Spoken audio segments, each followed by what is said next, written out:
freaking first cut. Golly. Welcome to the First Cut Podcast. I'm Rick Gehman, and this is your mega preview pod for this week's Open Championship. I've got the crew here, but it's just, one of these things. It's been 2 years since we've had an Open Championship. We finally get it back. It's the purest form of golf, and at the end of the week, somebody's going to be sipping out of the claret jug, and they just might be sipping Arnold Palmer Spiked. It is the classic combination of iced tea and lemonade. It's real juice, brewed teas, and a smooth flavor as smooth as Arnold Palmer's swing. 5% ABV. It is my go-to drink both on and off the course. And you can find Arnold Palmer Spiked in a store near you at arnoldpalmerspiked.com/first or search for it on Drizzly and Instacart. That's arnoldpalmerspiked.com/first. 2021 Hornell Brewing Company, Memphis, Tennessee. Malt beverage with natural flavor. Celebrate responsibly. Let's bring in the crew. Joining me to break it all down on this Tuesday, the coach is here. Coach, welcome. Well, I actually went out to run a mile while you were reading that about Arnold Palmer's bike, and I just got back in time. So, welcome. I'm pumped up. We got a major championship this week, so I'm fired up. Let's go. Coach, we got to pay your salary, man. I got to hit those reads right at the top. Very true. All very expensive. I'm very expensive. Exactly. Mark Immelman is here. Mark, happy Open Championship Tuesday.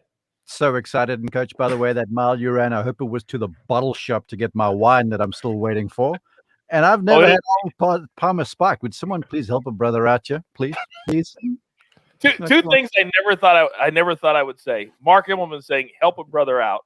And then also, I got to say this, because so many people watched on PGA Tour Live last week. I saw Mark more on PGA Tour Live as I was calling the action than when he's actually on PGA Tour Live calling the action. You find the camera, Mark, you just do. Difference is you had already covered 18 holes in the morning, and I was just out there for 9 or so in the afternoon. I love it. Rounding out our crew for today, it is Kyle Porter, KP. What's up? Producer Jacob wants to know which golfer in the field is most likely to drink Arnold Palmer Spiked out of the claret jug. He just sent us this text, and my first instinct, my first thought was Marcus Armitage, the Bullet. Oh, the main man. That would be pretty good. Yeah. I don't even know. I don't know if there's a better. I don't. That's the thing with Arnold Palmer Spiked, Kyle. It's it goes. Everybody can enjoy it. So there's not a clear answer here, my friend. Maybe Jimmy Walker. Jimmy Walker would drink Arnold Spiked. He's a bourbon guy. Maybe he's big into bourbons. That's good stuff. We're back. 2 years. Here we go. Shane Lowry still the defending champion. That was at Portrush 2 years ago. And Mark, I think you texted us in the group chat one of these great images of Royal St. George's, and it really illustrates kind of the undulations that are out there on a golf course that is, might ask you to play the ball on the ground a little bit. Yeah, I would make an argument that it is probably the hardest golf course on the Open Championship rota. I know Carnoustie has got a reputation, but Royal St. George's, it is just difficult. And there's humps and hollows everywhere. And those pictures that were on PGA Tour, I believe it was, they had been shaded in a way that you could see all the bumps and stuff. And in the fairway is one thing. And there are a lot of them here around this golf course. You can see there's lots of crowns, there's lots of valleys. It's probably the most natural course of the bunch of them, just the way this thing lays out. But there's a whole bunch of dunes that you play in between on the front nine there. There's a number of blind tee shots. There's a blind second. In fact, I think it might be on the 5th hole where you turn back toward the ocean and you hit like an iron off the tee. Then you have to hit like a 5-iron, 6-iron, whatever it is, over this gigantic hill. And you can't see where the green is. And so a lot of blind shots, a lot of undulations on the greens. I would say of my experiences, and I have not been to all the venues, but I've seen Troon, I've seen Turnberry, I've seen the old course. I've never been to Muirfield, I'll be honest. I've seen Hoy Lake. This one by far and away has the most challenging greens. And I know the wind's not really forecast to blow, But with these undulations and stuff, when it blows around there, the greens get so difficult.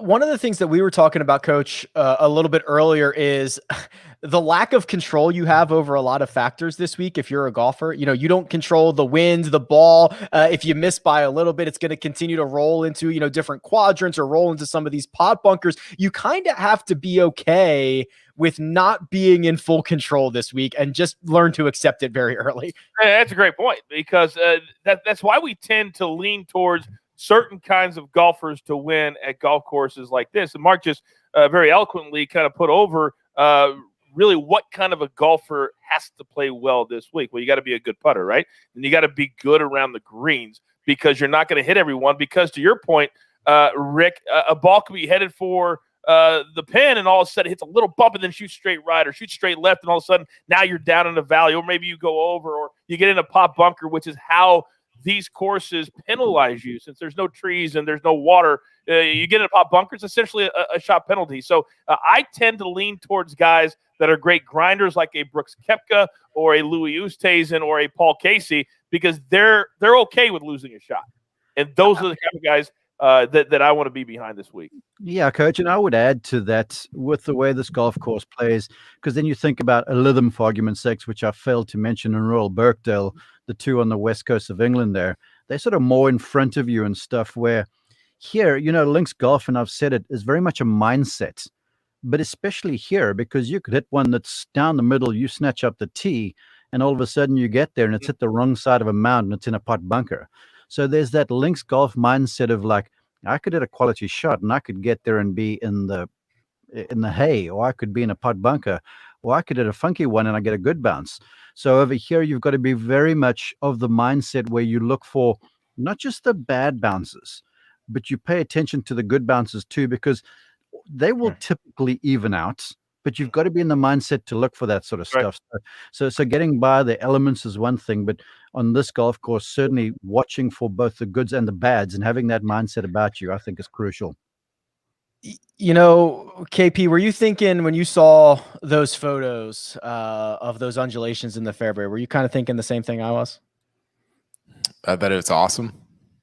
That there's not a flat lie in sight in the fairway. I'm starting to think of a couple other places. There's not a lot of flat lies in the fairways. Sounds like Augusta. Sounds like Kapalua.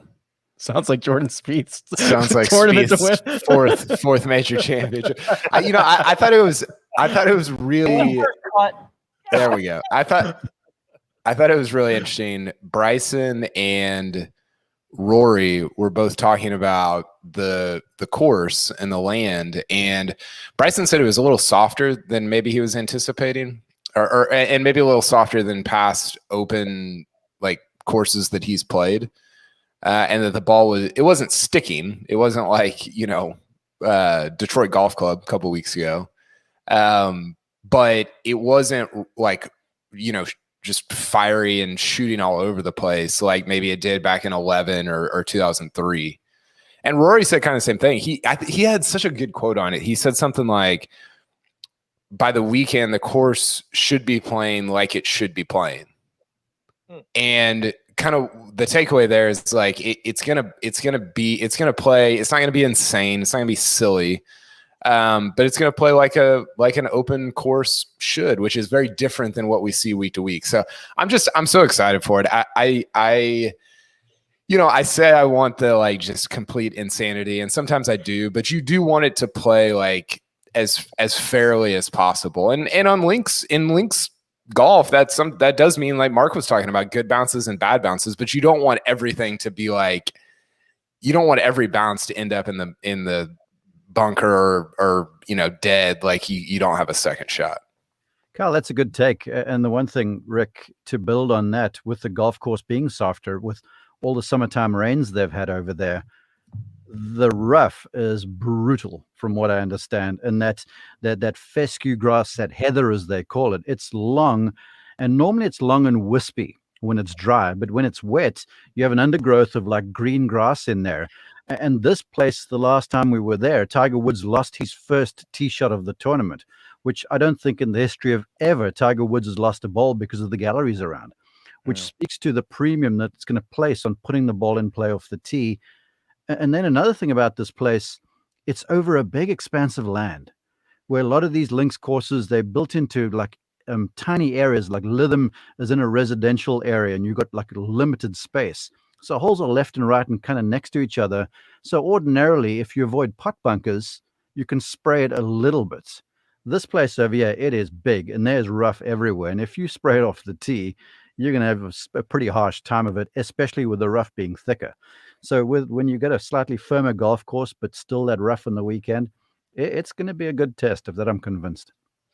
It is certainly going to be a good test. And the man at the top of the betting board, Coach, is one Jon Rahm, who the last time we saw in the States, he was winning the U.S. Open. The last time we saw anywhere in the world, he was contending last week at the Scottish Open. And now he's the favorite 7-1 to add a second major championship to his resume immediately after his first.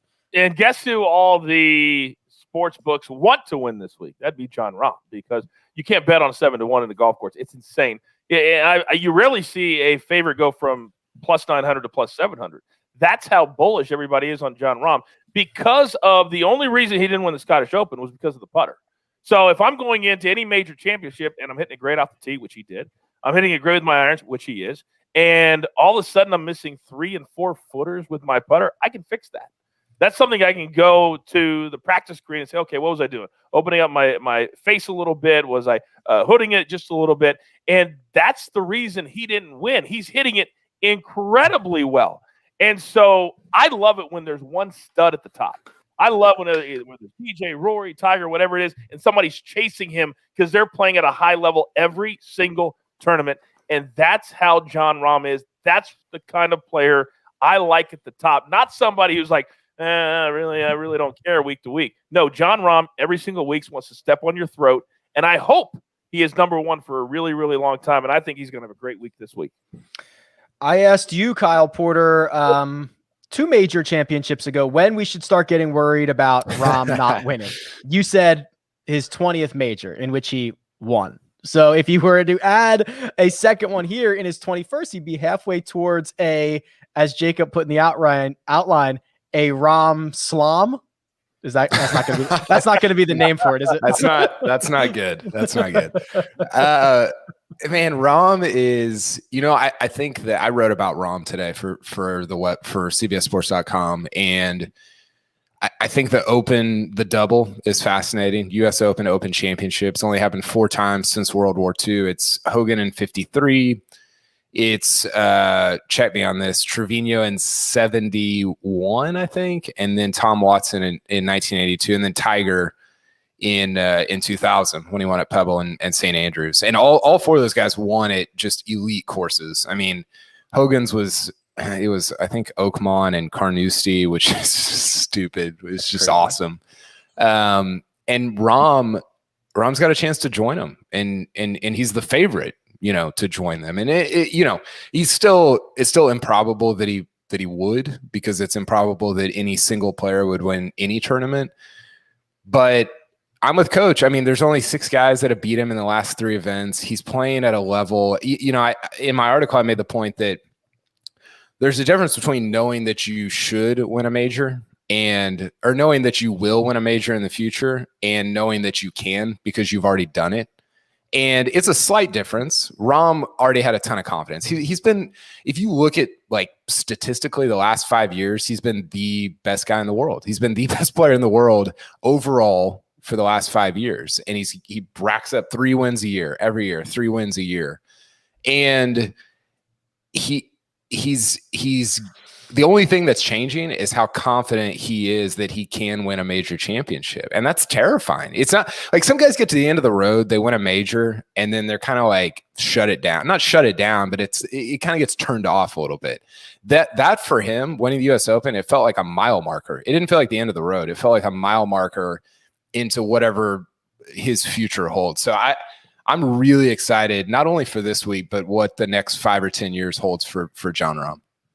I think the fascinating conversation around Jon Rahm, Mark, is we do this a lot, right? As soon as somebody wins an Open championship, we're like, oh, great great links player. Like he want like we retroactively attach that. Now that Jon Rahm has won a major championship, there's no longer these, oh well, his emotions are going to stop him from winning a major championship. That, I guess, that conversation has now gone out the window, and now we are now going to be viewing Jon Rahm through essentially a new lens from this point moving forward. Well, I certainly am. I mean, back when I used to make good one and done picks in November Last year. last year we were leading into the November Masters, and you were asking folks for their selections, and I was like, hey, have any of you been watching how Dustin Johnson's playing? And this place is setting up for him. Sign me up for Johnson, and he won at a canter, broke records. Yes, it wasn't a Masters like we normally saw, but just everything he was doing, not just physically, but mentally, was just so on point. And Kyle makes a good point about confidence. You're all showing all the statistics and everything that you should to beef up this argument. And I'm on board this week with Rahm to win. I am, I'll be honest with you. And the reason why I'm going there is because what he's doing on the golf course in terms of his decision making. And yes, he's still a little fiery. That's who he is. He's never not going to be that guy. But that US Open, everyone will talk back to the putt that he held on 18 to win, right? To basically ice the thing. Yep. I'm going to the bunker shot he had prior to that. You know, he's in the bunker there. Old Rahm would have probably had a go at that thing because he's this generational talent who can hit any shot in the book. Case in point, the Players' Championship on the 11th, right? When Adam Hayes was trying to talk him off. Here's Rahm now, grown up a little bit, more mature, more comfortable, more aware of the sort of Tiger Woods mentality where, like, if I just survive, no one's beating me. He plays it out to the right. He gives himself 15 feet, whatever it was, and then he drains that. And Jon Rahm making decisions like that with his skills, man, it's going to be one-way traffic for a little while. Now, look, things can go against him, and I'm keen to see how he navigates those funky bounces we're probably going to see. And I'm sure there'll be some of that sort of stuff. But now winning, I think he's comfortable with the decision-making, with the preparation, and I think he's also pretty comfortable with the fact that over 72 holes, to sound like Brooks now, there's probably only that many guys that can do it. You know? And this is a great place for a guy with that sort of skill to be mentally. Yeah, I mean, it's true. You know, it was interesting. I saw he had an interview, I think it was with Todd Lewis on Golf Channel, just talking about how winning at Torrey was more of a relief than anything. Because, you know, people were talking about, he's like, I knew I was good, but people were like, oh, best to never win a major and all this different stuff. It felt like him, like it was just an expectation, and he was just relieved that one was over so that he can continue doing the things that he's been doing. And that's a little bit of what I was saying earlier, but that's terrifying because the one thing that was maybe mentally or just, you know, it's just a little bit of a burden is gone now. So if that's not the end of the road for him, like sometimes it is for guys, then it's just everything's clear in front of him, which is really scary for the rest of the field. It is really, really, really scary. There are so many great storylines. Low key, Coach, one of my favorite involves the young guys, because we have a very, very rare situation here where we haven't had an Open Championship in 2 years, and we've had the meteoric rise of some of our great young golfers, and now names like Colin Morikawa, Victor Hovland, and Scotty Scheffler are teeing it up at an Open Championship for the very first time. Morikawa is like the 4th ranked player in the world or something like that. It's outrageous that these scenarios have come together to make this happen. Yeah, but if anybody paid attention to how things went down last week, I'm predicting that's what's going to happen this week at the Open Championship. I think they'll have good days, but I think they're going to have bad days sprinkled in. Morikawa had really good runs, and all of a sudden you'd see him have 2 bogeys in a row. Scheffler had a really first good 3 days, and then he backed up. And I really think you're going to see the lack of experience, especially since we haven't done this in 2 years. Even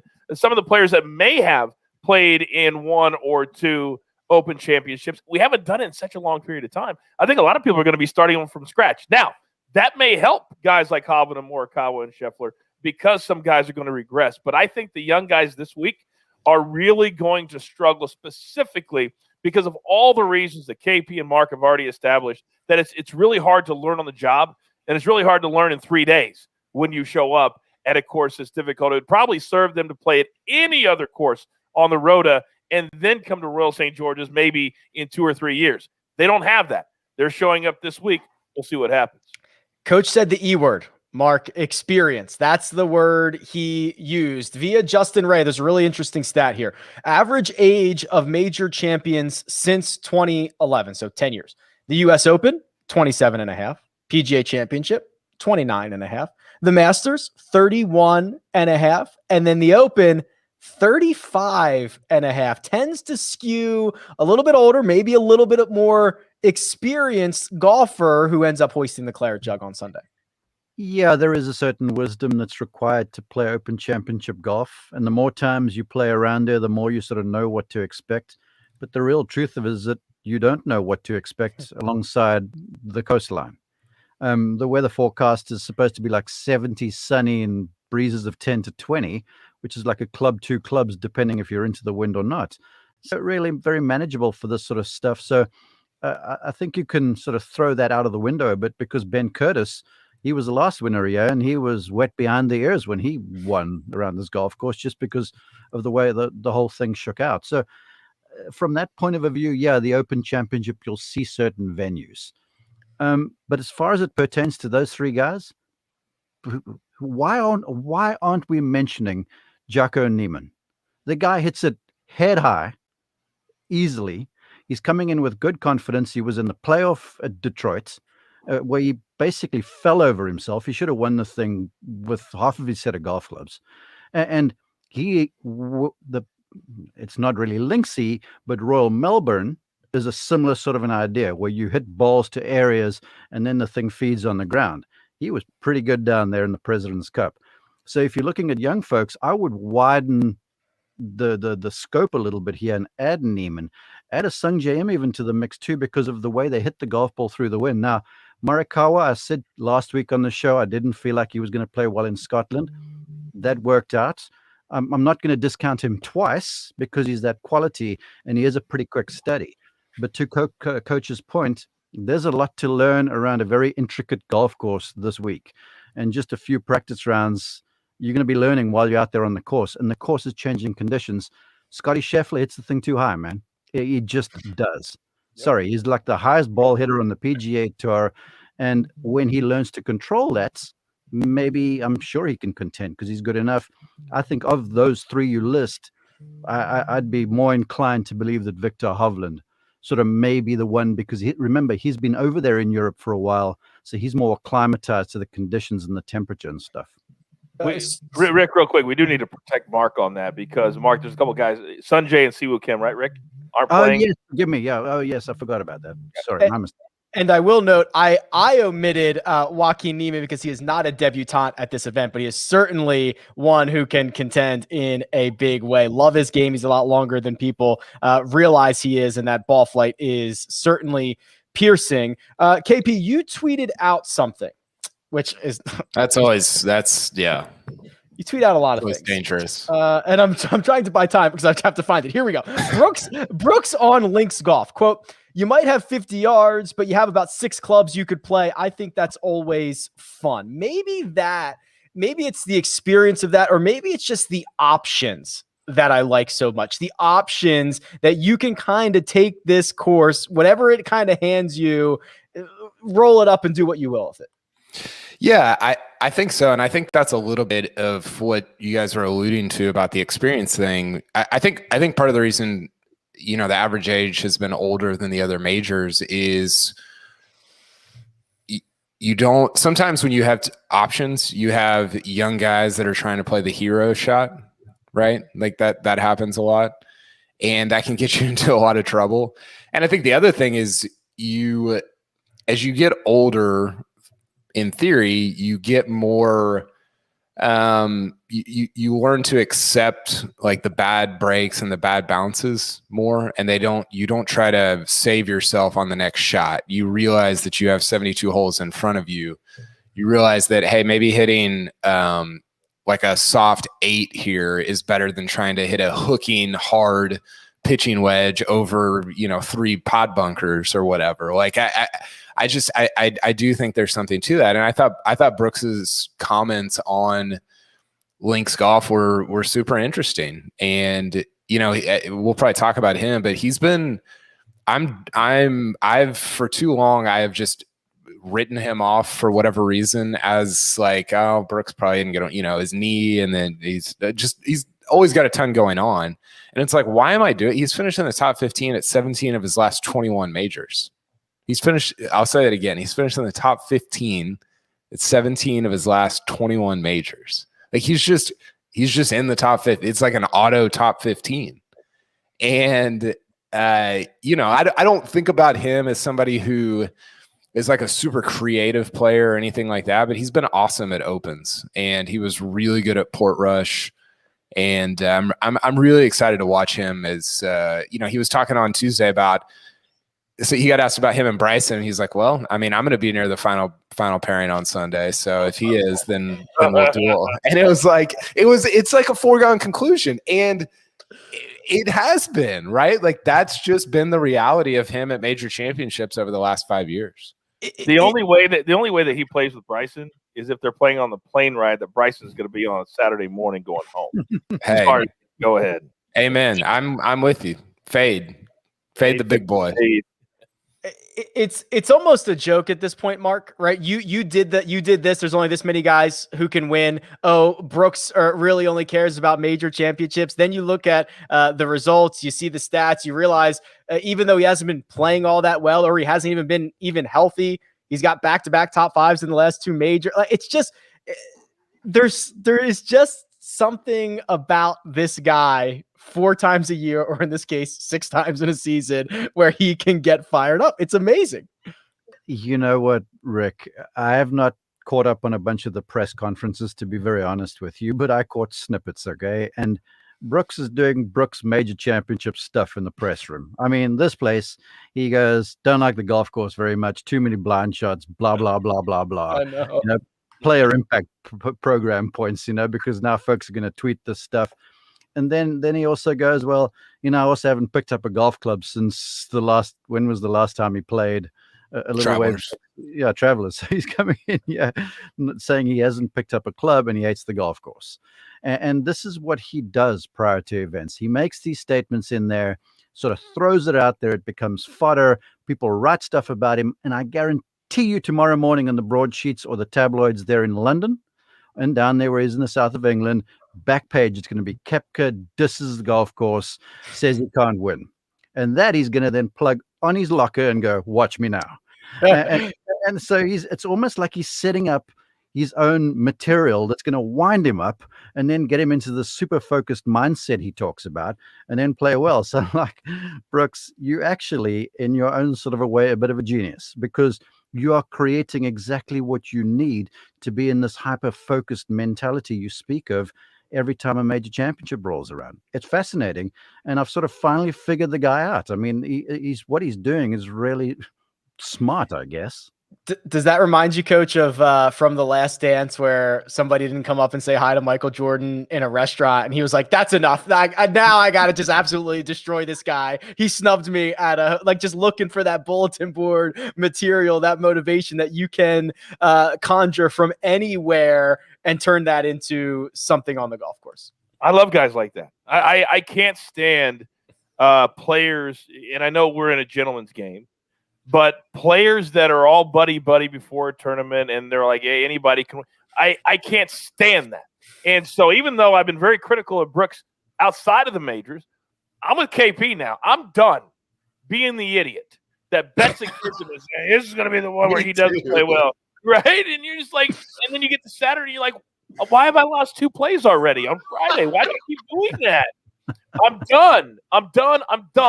And I love the fact that Mark used the term genius, because I believe he's sitting in his house now and with his fiance, and they're laughing. And they probably, before they went over there, he said, yeah, I'll say this. I'll say this. Oh, you know what? I'll tell him I hate the golf course. One of the greatest of all. Well, so I hate the golf course too. Yeah, that'll be good. That'll play. And I've been over to Europe a lot when I was in my wrestling days.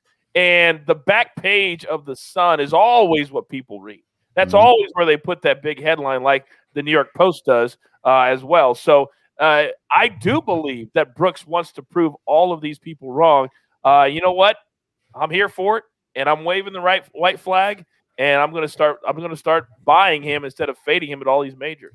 Yeah, I'm with Coach. I thought it was also interesting. Last thing on him that I saw today was he got asked about, do you want to win the career slam? Which no, yes. he was going to say no, he doesn't. And he actually said, I want to go back to back in all of them. So he's done it at the PGA, did it at the US Open. Wow. And the funny part about that was he goes, I really love St. Andrews, so I just need to play well this year. Like he was, because he's guaranteed to win it next year. He was already giving himself the 22 Open at St. Andrews. It was unbelievable. Like he was speaking as if, like a lot of the stuff he said today, he was speaking as if it had already happened. And I don't know. I mean, that's like half the deal. I feel like with a lot of these guys is just the belief of, just the belief, like the self-belief. And he obviously has a ton of it, especially at majors. I love it. I'm proud of you guys, Kyle, Coach. Your change in perspective is it's refreshing. It's very refreshing. It's almost as refreshing as an Arnold Palmer spike. That's right. They now come in multi-packs or a tall 24-ounce can. I was just playing golf a couple of days ago. I roll up to the halfway house. What do they have there? Arnold Palmer spiked. I stock up on those, throw them in the cooler, have me going for the rest of the day. You can find Arnold Palmer spiked in a store near you at arnoldpalmerspiked.com/first or search for it on Drizzly and Instacart. That's arnoldpalmerspiked.com/first. 2021 Hornell Brewing Company, Memphis, Tennessee, malt beverage with natural flavor. Celebrate responsibly. It is actually refreshing. It is very good. Yes, yeah, it is. It's time. Nice segue, Rick. Nice segue, buddy. Thank you very much. I got a dozen of these ready for you guys. Don't worry. It's time to do our Jupiter of the West Super Contest. We take $100 over to William Hill, and we put together our betting card. And we kind of stink at this. Maybe you shouldn't be tailing these, but a hat tip to you, Kyle Porter. You are in the lead, my friend. You have turned a 6.4% ROI over the course of however long we've been doing this. So congratulations to you. Would you like to do a mini victory lap? I just like to go first. I never get to go first. Oh, yeah, because we usually keep yours the spiciest. But hey, you're the champ. You get to go first. Producer Jacob, let's fire up Kyle Porter's betting card. And oh boy, I can see it. Oh no. Oh no. Oh no. For those of you viewing at home, the evolution of Kyle is complete. He went from 24 picks a week to 12 to 10 to 8. I'm staring at 2. Yeah. Go ahead, champ. You just tell me where you want to start. So I had a problem. I spent like an hour on this, if you can believe that. And I was about 58 minutes in, and I literally had 11 bets in front of me. I was doing like $7 and $8. It was nonsense. It was my typical thing, but like exponentially more. And finally I was like, I only really believe in one of these. Like I am incredibly confident, this is sure to go very poorly, but I'm incredibly confident about Jon Rahm's ability to finish. I mean, how many times have we seen a guy finish in the top 10 at all 4 majors of the year, right? He goes T5 at the Masters, T8 at PGA, wins the US Open. We saw Brooks do it in 2019. We saw Spieth do it in 2015. Like this is just, I think, his year to finish in the top 10 at all 4 majors. And so that was the one that I was just really confident in. And then I just thought Morikawa's number was dumb. Like it's dumb for the number 4 player in the world to be at 40-1. Do I think he's going to win? No, but at 40-1, that's silly. He's the best iron player on the planet. Mark made that call 2 years ago, and I still agree with it. And for, I'm with Coach. Like I don't, or whoever said it, Mark, I don't know that links golf is really like his deal right now, but if you get the best player on the planet in a single category, and that category is iron play, approach play at 40-1. I just feel like you have to take that. You know who else we saw finish inside the top 5 at all 4 majors in a season, Jacob? Hit it, Jacob. Ricky Fowler. Thank you. There it is. Ricky Fowler did it. Add him to the list. So just to recap, Kyle Porter's betting card. He took 90 of his $100. He placed it on Jon Rahm to finish inside the top 10 at -110. That is, of course, his best bet. And then $10 on Colin Morikawa at 40-1. Coach, what do you see when you look at this card? I see either the dumbest betting card that I've ever seen or the most genius betting card that I've ever seen. And we'll let you know Sunday night. Wait till Morikawa and Rahm are in a playoff. Then you'll be crawling back on Sunday night. I saw this in the outline and thought you hadn't finished yet. And then when you were begging to go first, I knew something was up. So I'm glad that we got that. Nice. Well done.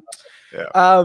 Mark, you're up next. We're going to pull up Mark's betting card here. And what I love about this event is the plethora of options. And you have taken advantage of some pretty cool ones here. So let's start with your 2 nationality bets. One of them is Adam Scott to be the top Australian plus 500, and the other is Victor Perez to be the top Frenchman at plus 188.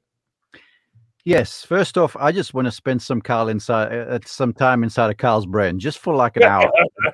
Because I mean, Mark, you won't need that long. You won't need that long. Apparently. I channeled my inner Carl with a whole bunch of bets because I had some time to go through it, and there were a lot of cool bets and a lot of fun. You know, betting, the folks in the UK can do this. I mean, on every corner there's a Ladbrokes, and every Ladbrokes you go into, they are full with everyone betting on stuff from, you know, water running down windows to horse racing and stuff.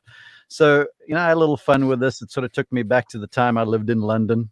And I just thought Adam Scott, just the way he plays, the way he hits the golf ball, he has been pretty solid lately. Of all the Australians, I just think Scott is the top Aussie, and I think there were like 7 or 8 in the field.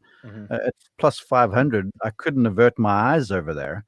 And then Victor Perez, I'm high on him, and I know folks have critiqued me for it, but he hits the ball hard. It's penetrating. He's pretty one-dimensional in what he does. He's very disciplined, and that's what you sort of have to be around a golf course like this. So I feel like he knocks off Rosner and some of the other French guys that are in the field there. So that was a pretty easy bet for me. You want to tee up 1 or 2 others? I know. I'll tee you up, Mark. Take a breather. I know it's hard to run through all of these in a row here, so I got you. And this is what I also love. You get the top former winners. That I love. So you went with Louis Oosthuizen at plus 450 and Stuart Sink at 14-1 to be the top former winner. Yeah, well, you know, that's me sort of playing my hand a little bit. I just thought plus 1,400 for a guy who's won twice this season, going back to Links Golf where he had his biggest success. I'd be stupid not to put just $10 on that. But I'm really believing in Louis Oosthuizen this week. And at plus 450, I think there were, 9 former winners in the field? Yes. And the only guy that had better odds than him was Jordan Spieth, maybe. Rory. Those two. Rory as well. Forgive me. So there's 2. So he's the 3rd best guy over there, and the verdict's out for me on McIlroy and the way he's driving the ball right now, because you have to drive it well around here. And you know, Jordan's Jordan. You never know what's going to happen. But I know what Louis is going to do. He's going to hit the ball well. He's going to make some putts. And he's playing with a lot of confidence right now. So I had some fun with those 2 bets, and I kind of hope that Sink hits. I really do. I was Mark ruined my trivia question. I was going to say, okay, who do we think the favorite is of top former champs? There's 2 guys at the top. It's Jordan Spieth. It's Rory McIlroy. They're both plus 260. And then you're going to round out your card here, Mark. Tommy Fleetwood, even money over the 2019 champion golfer of the year, Shane Lowry. And then here is a fun one. Double chance. This means you get either Jon Rahm or Justin Thomas. Either one can win. It cashes plus 550. And then I see a South African as your top bet to make the cut, Dean Burmeister. Yes. Look, Jon Rahm, if he doesn't win, there'll have to be an investigation. And I loved what I saw out of Justin Thomas last week. He always hits it good. We know that. But the work with John Graham on the putting looks like it's starting to gain a little traction. And then the offshoot of that is some confidence on the greens. So that's a big deal for Justin Thomas. And then Lowry was the darling in Ireland. And I just think an Englishman in England is a good idea, especially in the south of England. So look for Fleetwood there. But Burmy, he's a good one. He hits the ball long. He's won on the European Tour this week. And I mean, gee whiz, I think he just has to wake up on Friday morning to make the cut. So plus 125 is going to lay some money on that. Excellent. Thank you very much, Mark. Again, to recap his best bet, Dean Burmeister to make the cut, plus 125. Let's pull up my card here, producer Jacob. And Coach, will bring you in on this one because we've talked through some of these quite a bit. I stick with the vast majority of my dollars going in matchups. This time, Tony Finau over Justin Rose and Abraham Ancer over Christian Bezuidenhout. To take a little phrase from your world, Coach, Tony Finau is minus 162. It's a big number. It's a lot of juice. Sometimes worth the squeeze. I believe it is worth the squeeze. You're damn right it is. Justin Rose is horrible right now. I mean, I would have laid this up to 180 or 190 to be honest with you. Horrible right now. I saw him hit a shank, whatever the last tournament was he played in. I think it was Detroit, or he hit a shank that was so bad that I couldn't believe it was hit by a pro golfer. It was that bad. And he's just been playing well. But I mean, this week with all the humps and the bumps, this is as big a lock as I've seen in golf in recent times. Hey, Coach, be careful of the hyperbole. Every shank is a bad shank, okay? You can't rank Very true, very true. But this was bad. But yeah, you're right. Oh, I can't believe how bad he's playing right now. I went with Danny Willett at win-like odds to be the top Englishman. There is certainly some competition, but 22-1, much too deep for old Danny Willett. And then I went with that bad man, Brooks Koepka, to be the top American at 9-1. And I rounded it out with a pretty good ball striker at 40-1 myself, KP. But I went with Victor Hovland because I love him. Better chance, Victor Hovland or Morikawa to win? Hovland. Hovland. I guess 3-1, Hovland. You think Hovland as well? I think I have to, right? I had an opportunity to bet $5 on true. any 40-1 guy, and I picked Hovland. So yeah. Yeah, I think I worry, and maybe this is true of Morikawa too. I think I worry a little bit about, like, Hovland's short game's gotten way better. There's a great article on, I think it's Golf Magazine by Josh Sins talking about just how much he's in, like, how I can't remember who he works with on a short game. Mark probably knows, but how much his short game has improved over the last year. I just don't know if it's creative enough at a place like an Open to win, but that is a good number. I mean, what is he ranked? 13 in the world? Yes. Who's his coach, Mark? Jeff Smith. There you go. With the lofted stuff, but here's why I think he'll actually be good around the greens here, because he plays very shut on the way back. And if you do that, you can hit the ball flat and you can bump the ball along the ground pretty well. And you can hit those sorts of shots. Where he struggled was balls that he had to pitch, because with a shot going back, he'd have to rock back and open up the face coming through. So the landing point, the contact point was way out of position. Now that he's got the lofted shot and that shot method, I actually think he'll be fine around the greens, and because he has now a selection of shots. I got a stat for y'all real quick, just off the top of my head. Hovland and two guys we've talked about, Hovland and Neiman, no top 10s at majors. And Scotty Scheffler has 6. Hovland had to withdraw from one because he got sand in his eye. So he was fair. He was out of it. He was going to miss the cut. and were any of those 6 for Scheffler at the Open? No, none. Well, Neiman's played the Open, but the other two have not. Yeah. That was a dumb question because I knew the answer, so I apologize. Also, Victor Hovland is 14th in the world. Don't tweet at me that I said he was 13th. And just save the tweets. You're an idiot. You're a moron. They got to start charging for tweets so people don't find. I'd rack up quite a bill. Okay, Coach, that leaves your card remaining. And I'm going to break this down. Let's start with your matchups. Yep. Louis Oosthuizen over Scotty Scheffler, Jordan Spieth over Brooks Koepka, and this one, Ian Poulter. Coach, you already went Spieth over Brooks. You're already going against yourself. And Joaquin Niemann. KP, I just realized that. I'll be honest. What did he do? I've been talking this entire hour, and I'm switching my entire mind over. I said, I'm not the idiot anymore. And then the entire thing comes up, and I'm going against Koepka. I feel like I need to pull a Mark here and switch one of my plays. Because I oh my god, I was ready to give you garbage on another one of these. I like so Poulter over Neiman. I think I have an issue with. How big of an issue? An Arnold Palmer case of Arnold Palmer spikes worth of it. Get Mark, make it a three-way here, three-way trade. I drink wine. Actually, no, whatever, just for bragging rights. I'm really keen at that Herbert. You got such a recency bias, Coach. It's actually silly, but you're a betting expert, so I guess you're going for the number over here. I like that Kyle jabbed him. Herbert?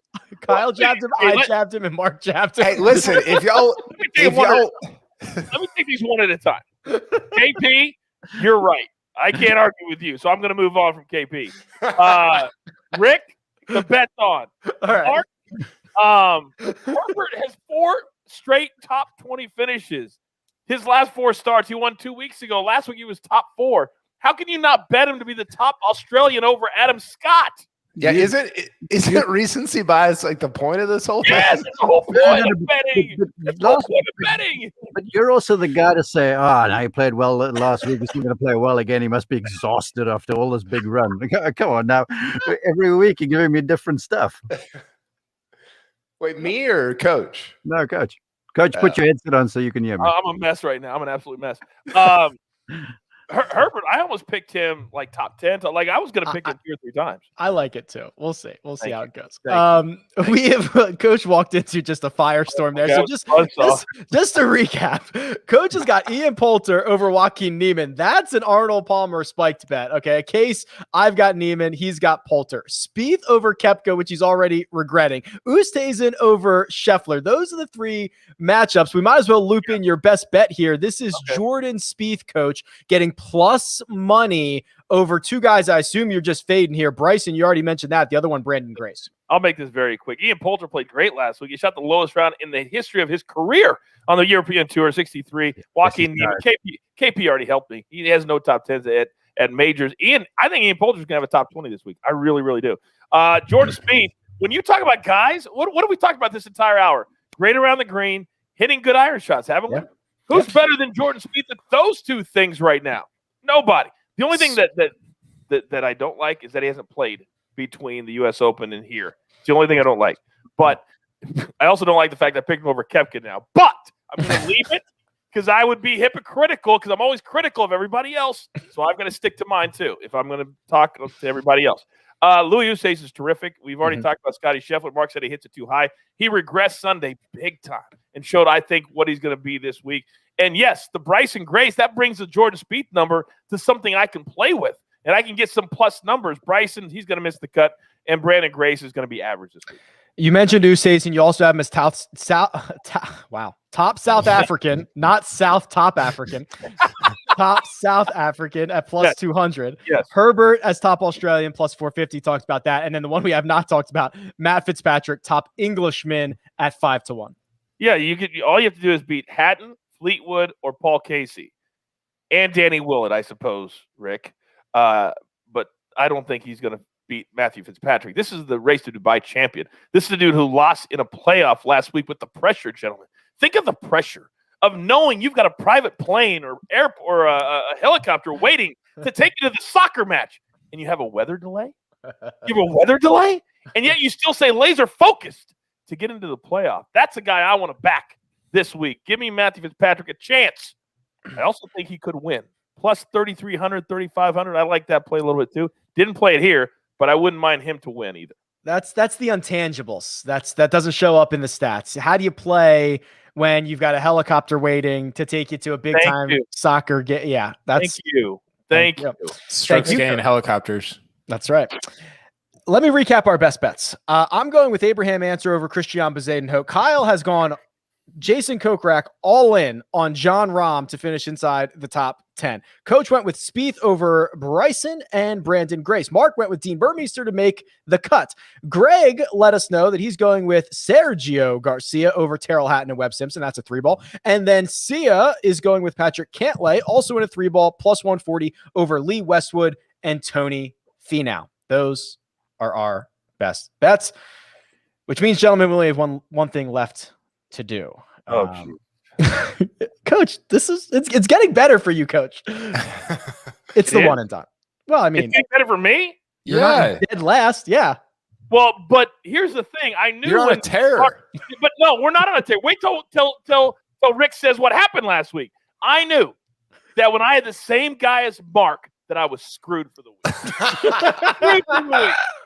And look what happened. Tell him, Rick. Tell him what happened. Jacob was the only one who got any money. He got $30,000 from Daniel Berger, and the rest of us got $0. $0. Thank you, Mark. $0. That is somehow Mark's fault. I should have went with Russell Henley. The only reason, because I remember I was with Henley and Harmon, and I wasn't sure. And producer Jacob said to me, "You better make a call now." And so I looked at the thing. I'm like, I'm going to go the same as Greg, and I'm just going to let this week play out because it's hard to handicap, and I'm confident in my last few picks. So I went with Harmon because Greg did it. Now look at us. We're all basically sitting with 0, and my cut streak continues. Miscut streak, that is. We'll get to that miscut streak in just a second, but let me give a little update on where we're at, because by my count, I think we have 7 events left. We're not doing the Olympics, right? We're not like assigning, I don't know what money we would. No, we are. We are. Okay, so then we have 8 events left.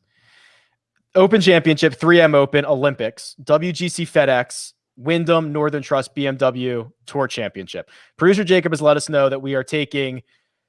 Okay, let me see if I can remember this. For the Tour Championship, we are going to take the top 30 payouts from the WGC FedEx St. Jude, double them for some reason at Mark's lobbying, and we are going to use that as our payouts.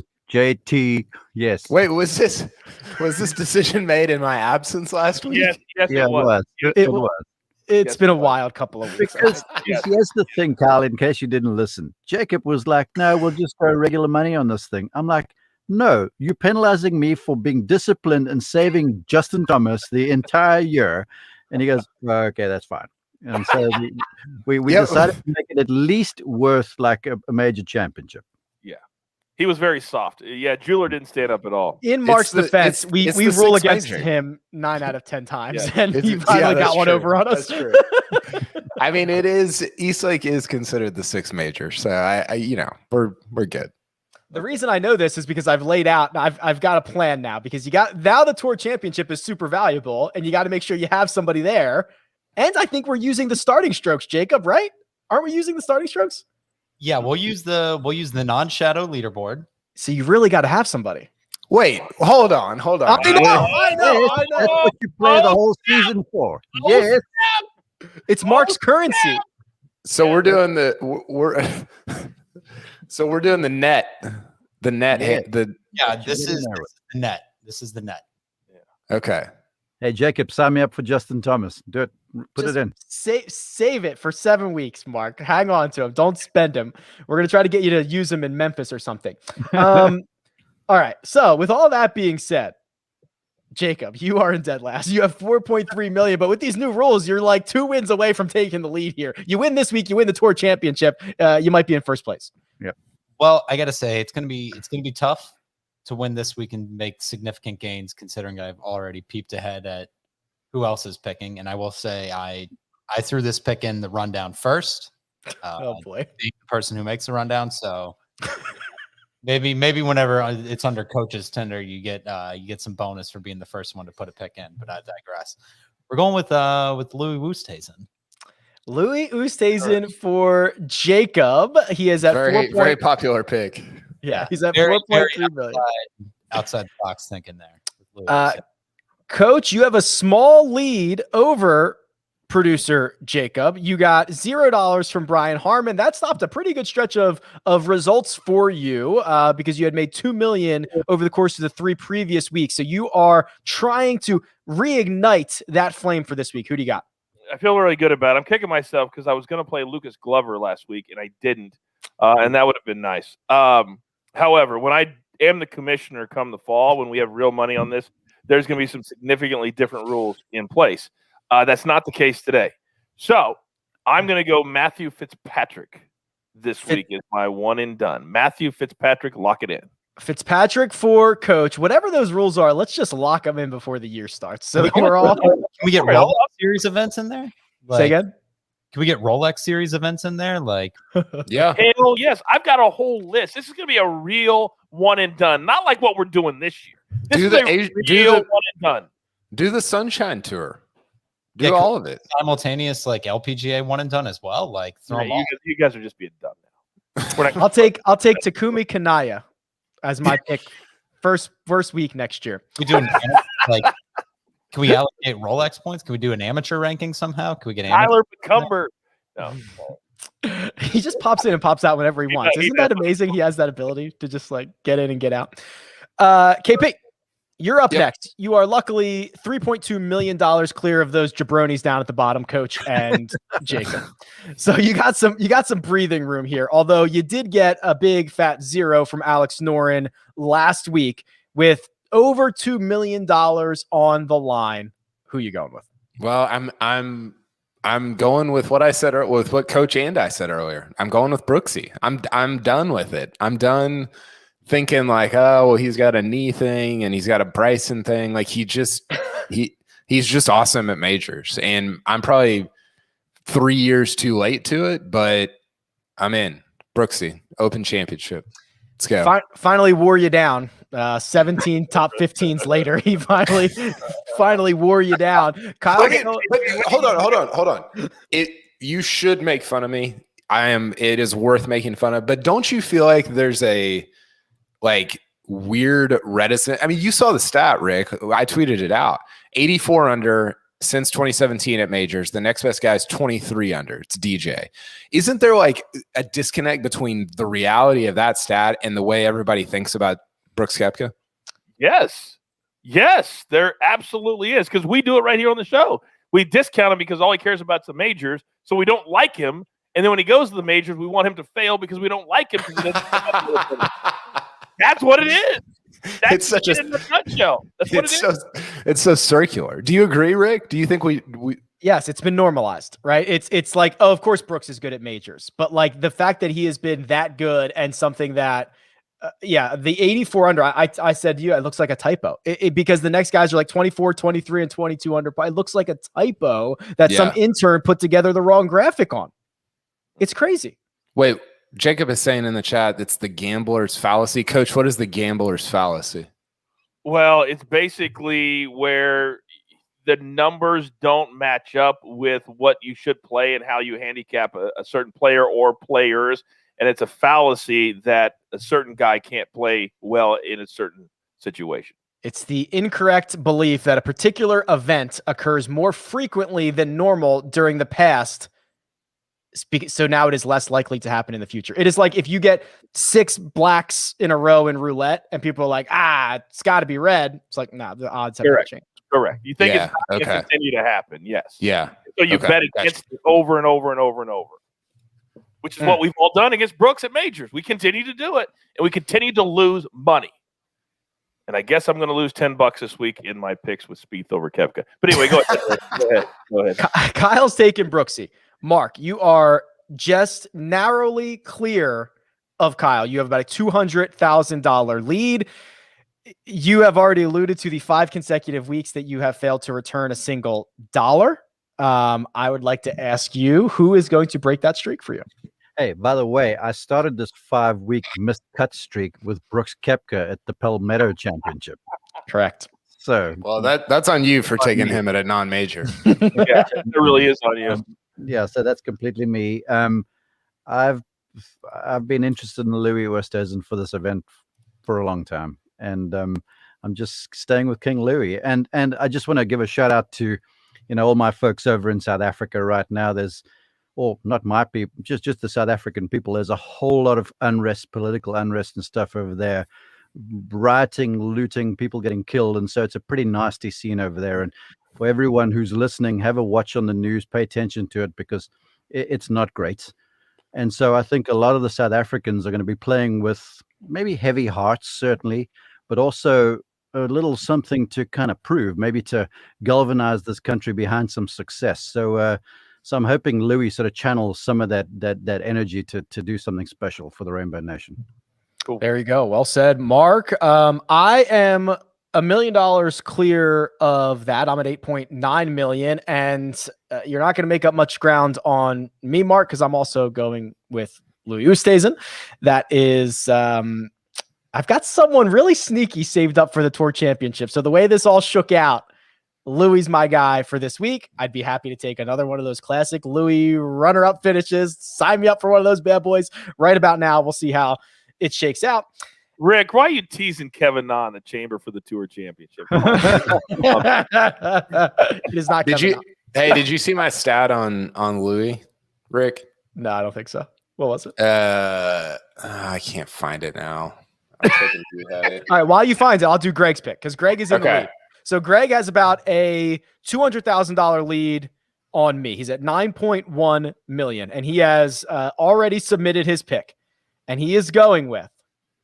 Drum roll, please. Hey, Matthew Fitzpatrick, I'm going to go bananas. No, it's Brooks Koepka. He's going. Oh, really? Yeah, he's done a really good job of staying like keeping his guys on. Like I've had Brooks save for this. I've had what I mean. He's done a pretty good job here. Discipline. Yeah. Discipline. Here's the Louis stat. Louis Oosthuizen is 2 strokes from having 3 majors, 6 strokes from having 5 majors, and 12 strokes from having 7 majors, which this looks like, ifs and buts, whatever, but there aren't very many guys that this applies to. Like the number in the left column and the number in the right column are not that close for that many guys. Even Tiger didn't have that many like close calls. I looked up Jack. Jack's is a similar one. Jack is 12 strokes from having 24 majors, which is essentially the same. Like he's 12 strokes from having 6 more, which is the same as Louis. But Louis got 2 playoff losses, 2 1-stroke losses, and 2 2-stroke losses in majors. So it's pretty crazy. I mean, think about just those numbers right there. I mean, Louis Oosthuizen could easily be like a 4-time major winner, 6-time major winner, easily. Yeah, and he won his Open by how many? 9, 8. Should have saved some. Yeah, he won by a canter. That's a phenomenal work you've done over there. That's tremendous stuff to dig that up. But golf is that weird thing where you go for 280 something strokes and it gets separated by 1 in the end. And that 1 could be a funny bounce, or that 1 could be, runs and stuff like that. What I want to see, like I look at that and I don't go, I know he's a great player, but I'd love to say to Louis, man, big eye, that rough spot that you have in the tournament for 9 holes, 7 holes, whatever it might be, 5 holes. Come on now, please, really. If you're in position that much, there's an area you need to tighten up, because you could chalk it up to a bad bounce or a lip putt or whatever the case might be. He's a great player. He's made a whole bunch of money. Yeah, he should be closing a little bit more than what he has, really, to be honest. Louis kind of instinct. I really, really do.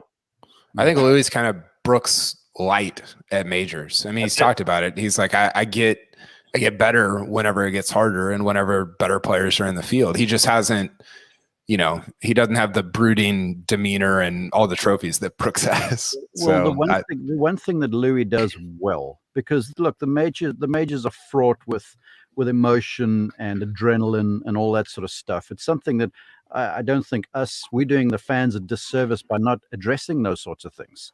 You can't just say it's a strokes gain metric, because I've been in a household with a guy playing at the highest level, and it's different. It just is different to every other week, the way they're feeling.